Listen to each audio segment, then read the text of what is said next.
الحمد لله الذي هدانا لهذا وما كنا لنهتدي لولا أن هدانا الله أشهد أن لا إله إلا الله أشهد أن محمدا عبده ورسوله sallallahu alaihi wasallam.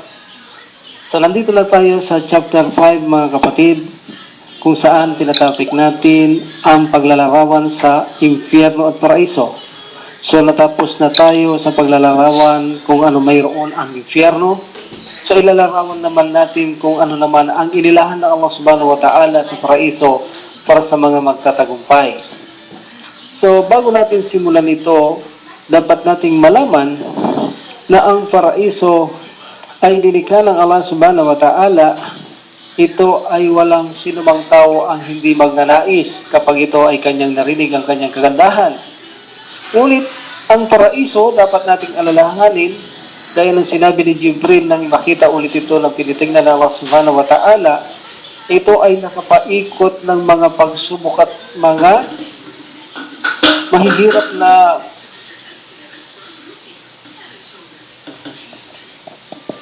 kondisyon, mahihirap na kondisyon na nilaan ng subhanahu wa ta'ala, tulad ng kondisyon tayo bigyan niyang mga pagsubok dito, mabubuting pagsubok at masasamang pagsubok. So mayroong mabuting pagsubok, tulad ng pagsubok na bigyan tayo kayamanan ng Allah subhanahu wa ta'ala, bigyan tayo mga bahay, ng mga paupahan, mga garang sasakyan, kung ito'y gagamitin natin sa kanyang landas. Ang mga masamang pagsubok ay yaong bigyan tayo ng mga tighati, dalamhati, pagkagutom, at iba pa. So ito ay mga pagsubok na ibinakod ng Allah subhanahu wa ta'ala sa paraiso.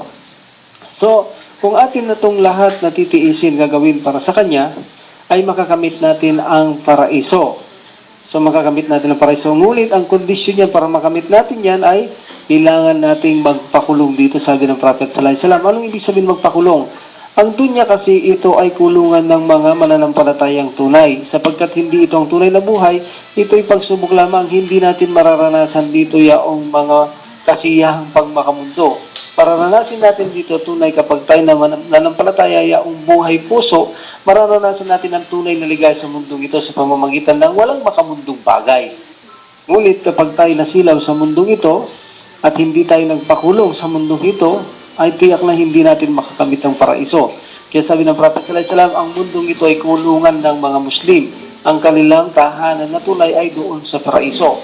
So kung gusto natin makapasok dito, dinakuran ng Allah subhanahu wa ta'ala ang paraiso ng pagsubok, pagtitimpi. So gawin natin ito na iwasan ng lahat ng ipinagbabawal ng Allah subhanahu wa ta'ala. Sundin natin siya at gawin ang kanyang mga ipinag-uutos. So dumako tayo sa paraiso, kung saan ang paraiso ay mayroong itong iba't ibang uri ng ilog. So ito ang mga ilog na binanggit ng Allah subhanahu wa ta'ala sa banal na Quran sa chapter 47, verse 15, na narong ilog doon sa paraiso. Matalul jannatin lati uidat lil muttaqun fiha anharun min ma'in ghairi asin wa anharun min la'in lam yatagayyar ta'muhu wa anharun min kamrin laddatin lisharibina wa anharun min asalin musaffa walahum fiha min kulli samarati pamagfiratum min rabbihim. So sabi ng Allah subhanahu wa ta'ala, narito ang paglalarawan ng halamanan na sa muttaqun.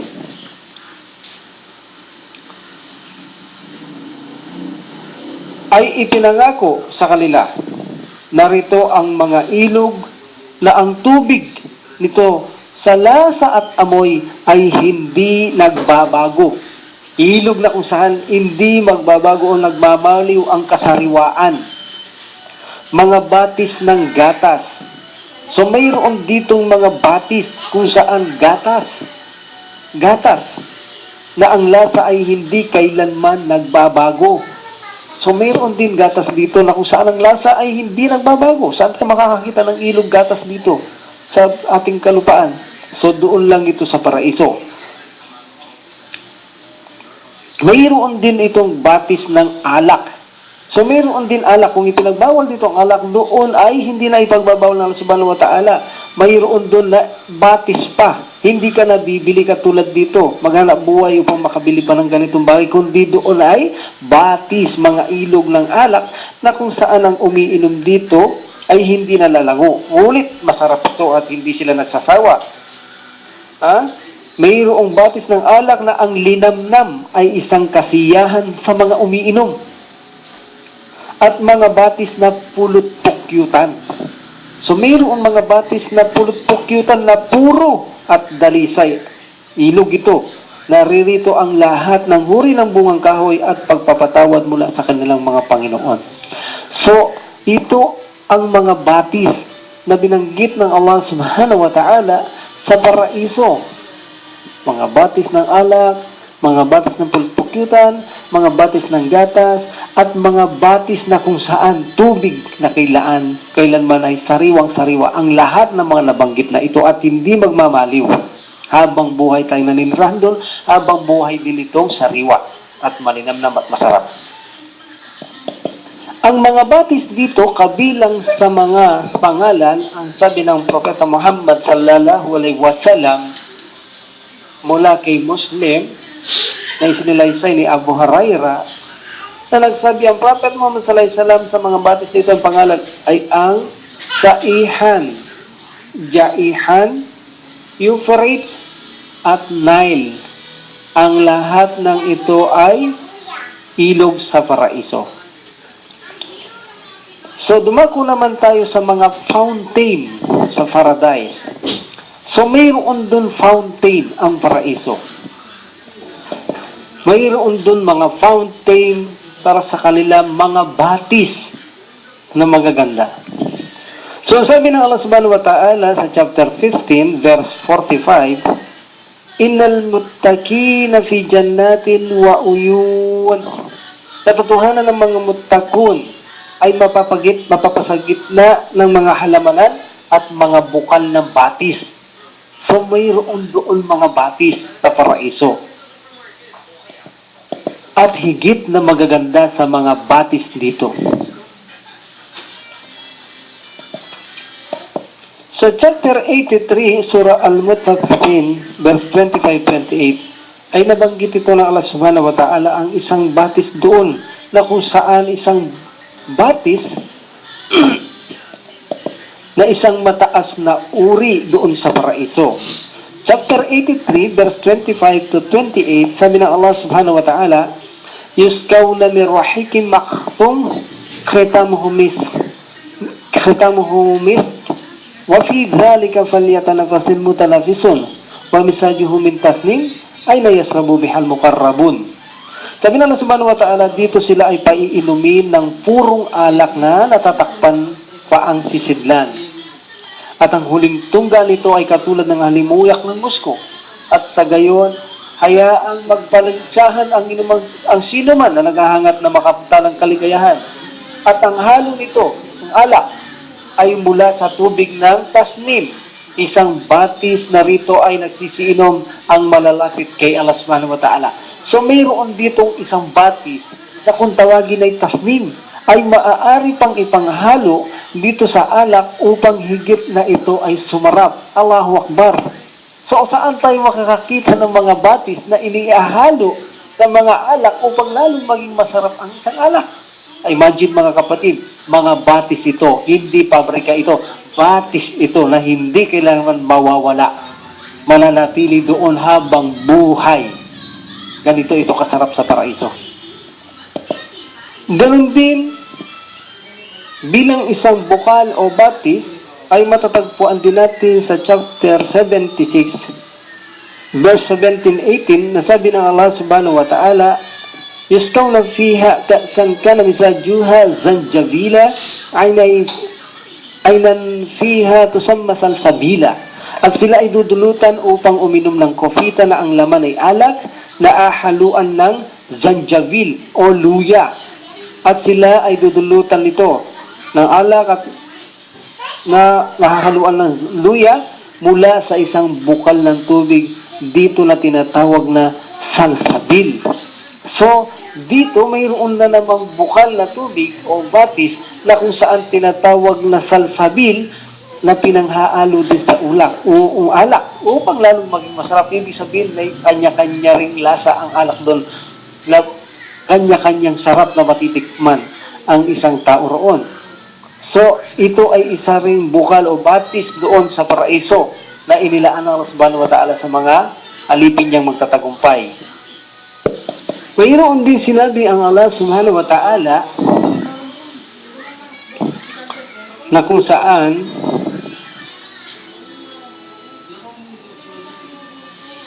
mayroong dalawang batis sa pagitan ng halaman ay malayang dumadaloy. Gayun sinabi sa chapter 55 verse 50, sabi niya, Fihima aynani tajariyan, sabi na Allah subhanahu wa ta'ala, Fiha aynani tajariyan. At sa pagitan nito, itong halaman na tinutukoy ng Allah subhanahu wa ta'ala ay mayroong dalawang batis na malayang dumadaloy. So, dalawang batis na kung saan mayroong batis na dumadaloy sa pagitan ng mga halaman. So, nabanggit din ang isang bukal o batis ng Allah subhanahu wa ta'ala sa chapter 76, verse 5-6. Innal abarara yasrabuna min ka'sin kana mizajuha ay na yasrabu biha ibadullah yusbihuna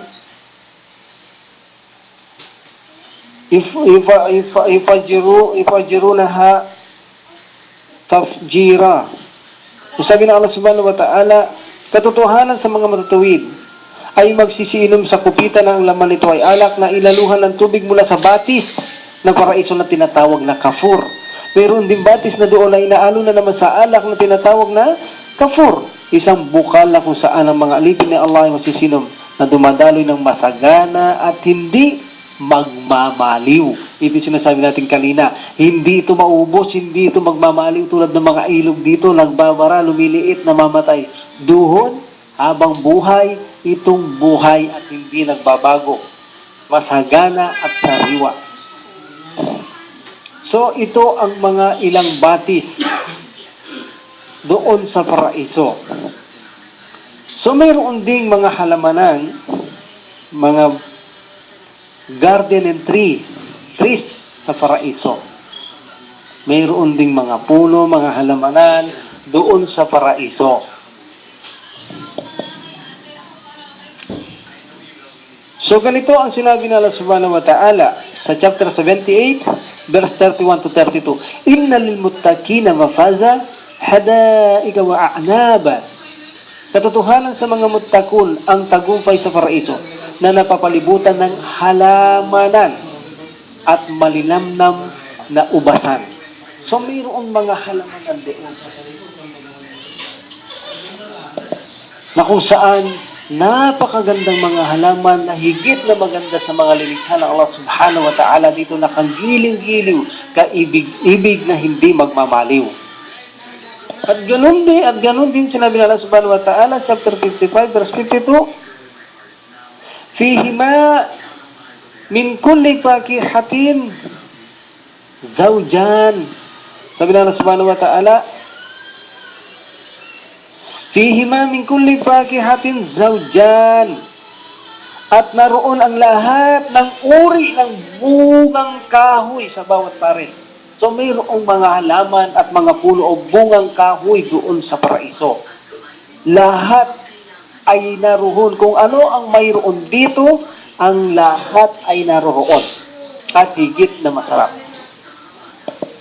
Tungayan natin ang sinabi ng Allah subhanahu wa ta'ala sa chapter 2, verse 25. Ang sabi niya, وَبَشِّرِ الَّذِينَ آمَنُوا وَعَمِلُوا الصَّالِحَاتِ أَنَّ لَهُمْ جَنَّاتٍ تَجْرِي مِنْ تَحْتِهَا الْأَنْهَارُ كُلَّمَا رُزِقُوا مِنْهَا مِنْ ثَمَرَاتٍ رِزْقًا قَالُوا هَذَا الَّذِي رُزِقْنَا مِنْ قَبْلُ وَأُتُوا بِهِ مُتَشَابِهًا وَلَهُمْ فِيهَا أَزْوَاجٌ مُطَهَّرَةٌ وَهُمْ فِيهَا خَالِدُونَ.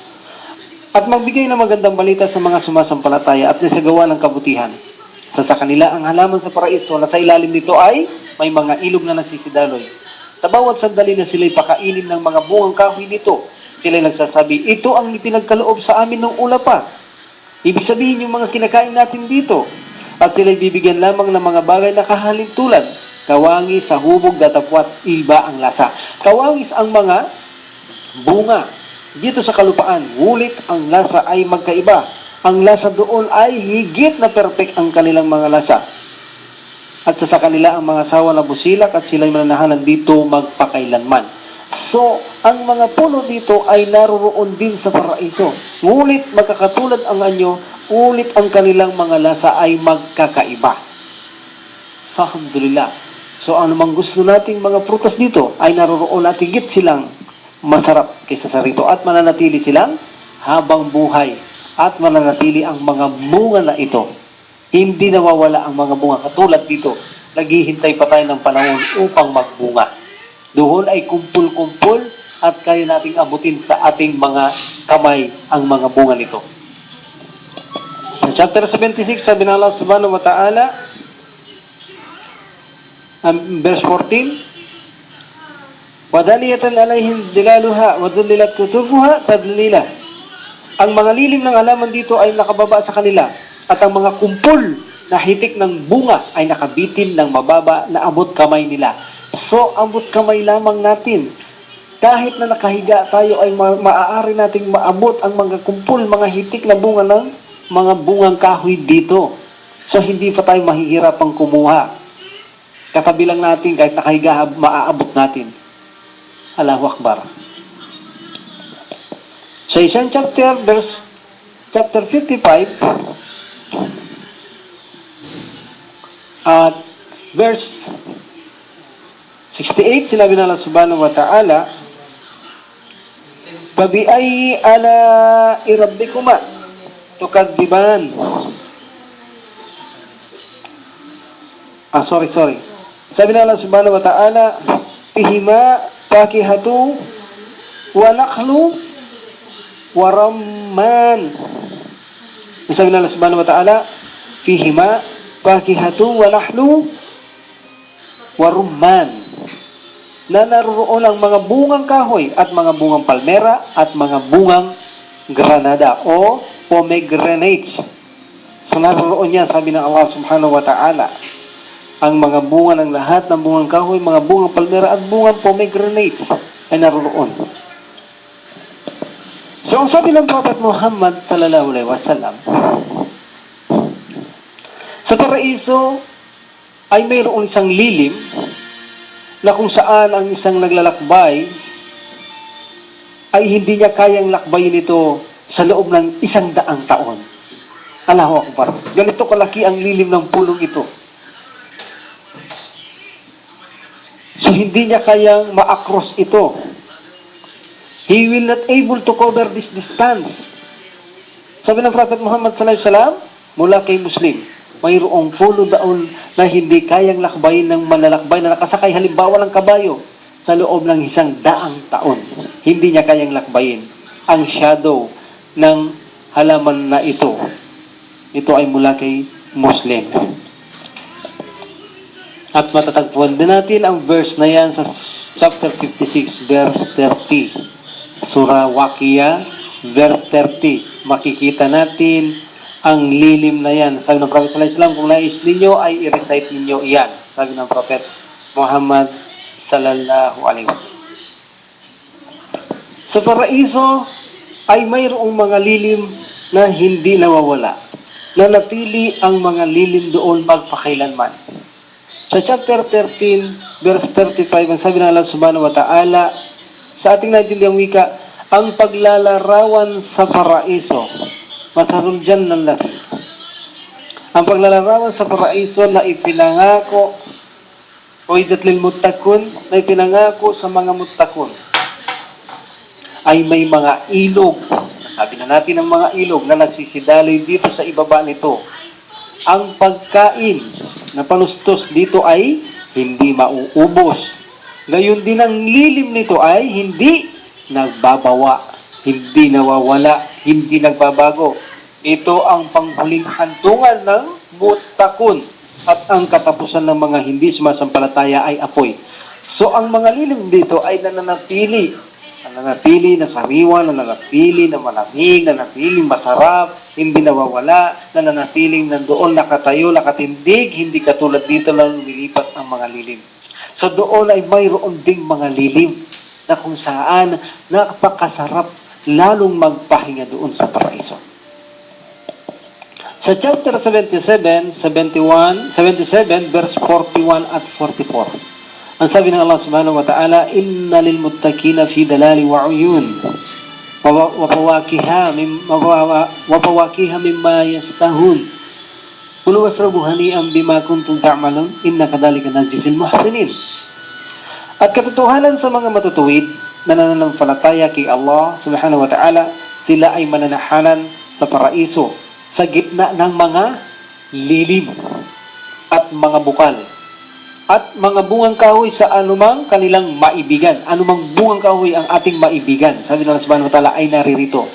Magsikain at uminom kayo sa inyong kasiyahan bilang kabayaran sa inyong pinagsumikapan na kabutihan.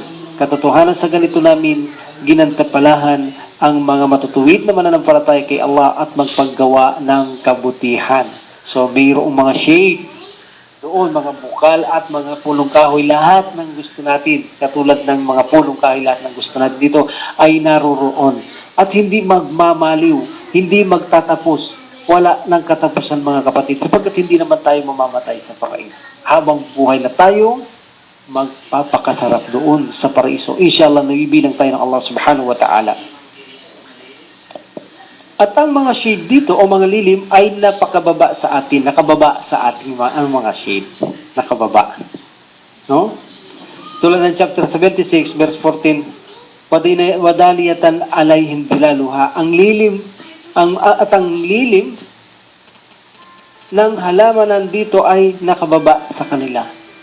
So, ang mga lilim dito ay nakababa sa atin at ang lilim dito ay nakababa sa kanila. Chapter 76, verse 14. So, sa chapter Waqiah o 56, verse 28-33, ganito ang sabi ng Allah subhanahu wa ta'ala, fi sidirim mukhdud wa talhim mandud وظل ممدود وماء مسكوب وفواكه كثيرة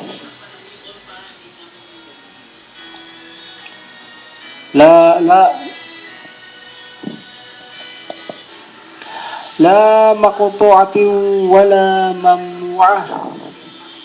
Sabi ng Allah subhanahu wa ta'ala, sila ay mananahanan sa gitna ng mga pulong lote na walang tinik. Sa gitna ng pulong saging na may mga bulaklak at bunga na kumpul-kumpul sa malabay at nakaladlad na lilim sa tabi ng tubig na patuloy na dumadaloy at mga bungang kahoy na sagana na hindi magmamaliw ang mga bunga kahit wala sa panahon. Hindi na uubusan ng ani. Allahu Akbar. So ganito ang buhay sa paraiso mga kapatid. Napakasarap na buhay sa paraiso na kung saan pansamantala lang nating pinagsusumikapan dito na makamit sa pamamagitan ng konting pagtitiis lamang sa mga ipinagbabawal ng Allah subhanahu wa ta'ala at sundin lamang ang gusto ng Allah upang makamit natin ang lahat ng ito ng habang buhay para sa atin. Patungkol naman sa kapaligiran doon sa paraiso, ano kaya mayroon kapaligiran o atmosfera ang paraiso? Sa chapter 76, verse 13, sinabi ng Allah subhanahu wa ta'ala, muttaki'ina fiha ala al-ara'ik la yaruna fiha shamsa wala zamharira. Sila ay nagsisihilig dito sa mga napapawalumutihang supa. Sila ay hindi makakamalas dito ng labis na init ng araw, gayon din ng labis na lamig Ibig sabihin, sapagkat sa paraiso ay walang araw at walang buwan. Ang mga liwanag dito ay nagmumula sa kinang o kislap ng mga nananahanan doon. So walang araw, walang buwan. Ang klima, ibig sabihin, ang atmosfera, ang kapaligiran ay palagi lamang makulimlim. Tulad ng mayroong mga ilaw. Tulad ng mayroong panahon na parang bago bumagyo ang ulan, walang araw, hindi mainit, hindi masyadong malamig. Mananatili ang ganitong masarap na klima. Para kang napunta sa lugar ng Baguio, na kasaan napakasarap ng klima, yung hindi ganong malamig, yung hindi gaanong mainit. Palagi ito nananatili, hindi katulad dito. Kapag sumobrang lamig, ang tao ay dumadaing. Kapag sumobra ang init, ang tao ay dumadaing. Doon ay hindi dadaing ang tao, kundi hahanap-hanapin niya ang klimang ito. Alhamdulillah, Rabbil Alamin. Ganon din sa chapter 88, verse 11, ang sinabi ng Subhanahu wa Ta'ala, la tasma'u fiha laghiya. Ibig sabihin, yung mga mananahanan sa paraiso ay, sabi ng Subhanahu wa Ta'ala, narito ay hindi nila mapapakinggan ang mga masasamang usapan. So, walang usapan, walang masalamang salita na maririnig sa paraiso. Hindi katulad dito. Doon ay wala. Sapagkat dalisay na lahat ang mga mananahanan doon, hindi ka makakarinig ng anumang masasamang salita. Ang sabi pa ng Allah Subhanahu wa Ta'ala, chapter 78, verse 35, la yasma'una fiha lagwa wala kidhaba. Dito ay wala silang maririnig na lagwa. Ibig sabihin, mga bastos na salita, walang katotohanan, masamang pag-uusap o kasinungalingan. Ang lahat ng yan ay wala sa paraiso. Hindi sila makakapalakit pagkat walang chismis doon, wala kang maririnig na masasamang pananalita, hindi sila makakasakit. Hindi katulad dito ay puno ng pananakit ang mga tao na paboritong gawin, lalo na ng mga walang pananampalataya ang makapalakit ng kanilang kapwa sa pamamagitan ng paninira, pambabastos o iba pa. Doon ay wala ito sa paraiso. Mananatiling mapayapa ang mga mananahanan doon sa paraiso. Sinabi din ng Allah Subhanahu wa Ta'ala sa chapter 4, verse 57, na sinabi ng Allah Subhanahu wa Ta'ala, at ang mga sumasampalataya at gumawa ng kabutihan, sila'y aming tatanggapin sa hardin na sa ilalim nito ay may mga ilog na nagsisidalay. Mananahan sila rito magpakailaman. Sila ay magkakaroon dito ng dalisay ng mga asawa. Ibig sabihin, dito ay mga dalisay ang mga babae at lalaki. Walang dumudumi, walang umiihi, walang regla, sabi ng Prophet Muhammad sallallahu alaihi wasallam. So ganito sa paraiso, wala ang duming makikita rito. Malinis, hindi nangangamoy, hindi naging mabaw, tulad ng mundong ito na napakarumi at napakabaho na gustong-gusto na ng tao at pinapangarapan na niya.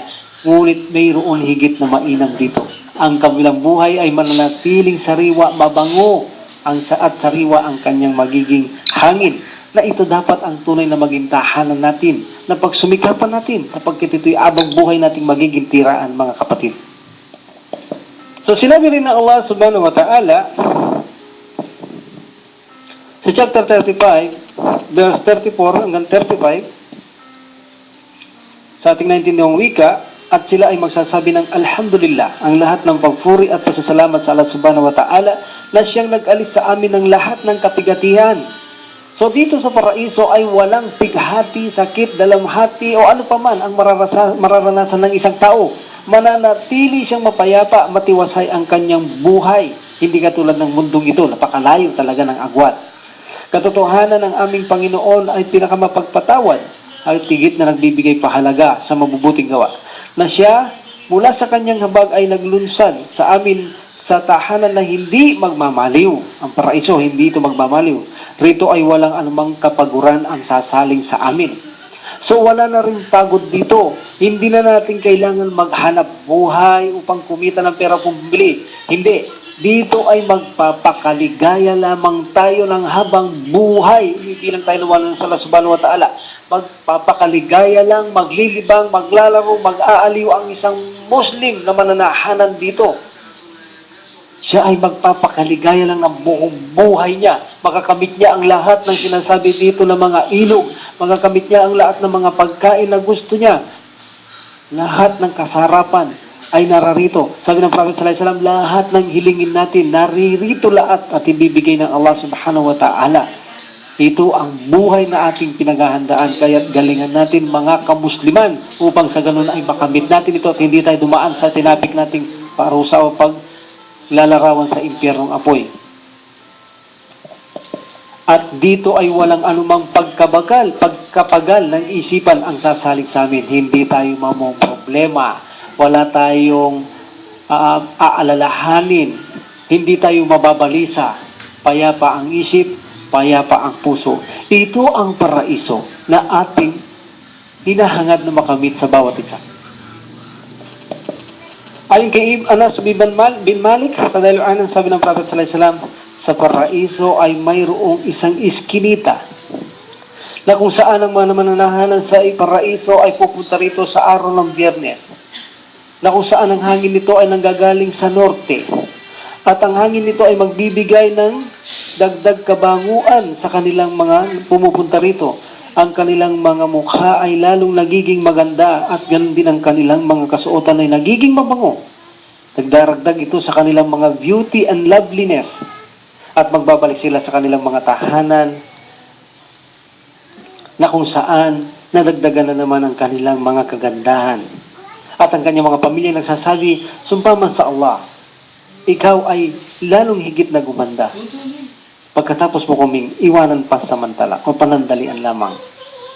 Ganon din siya magsasabi, sumpa man sa Allah, kayo rin ay nadagdagan ng kagandahan and loveliness after us. So ito rin ay isang klima sa paraiso na kung saan mayroong iskinita, na kung saan ang mga tao rito ay pumupunta na tinatawag itong palengke doon. Mamamalengke ka ng hangin upang dumagdag ang iyong kagandahan at bango. Ito ay isang atmosphere doon sa paraiso. So inshallah, sa susunod itutuloy natin ang part 6 o chapter 6 o part 6 ng ating tinatapik sa paglalarawan ng impyerno at paraiso. Bali ito ang part 1 ng paraiso, dadako tayo sa part 2. Ngunit ang kabuuan ay sa chapter 5 itong paraiso at ang susunod ay chapter 6 na natin sa paglalarawan ng impyerno at paraiso. Inshallah, sa susunod ay pagpapatuloy natin ang chapter 6. Wakradam, alhamdulillah, rabbil alamin, wa salatu wa salam ala rasulullah, subhanaka lahumma wa bihamdika, asyhadu an la ilaha illa anta, astaghfiruka wa atubu ilaik. Assalamualaikum warahmatullahi ta'ala wabarakatuh.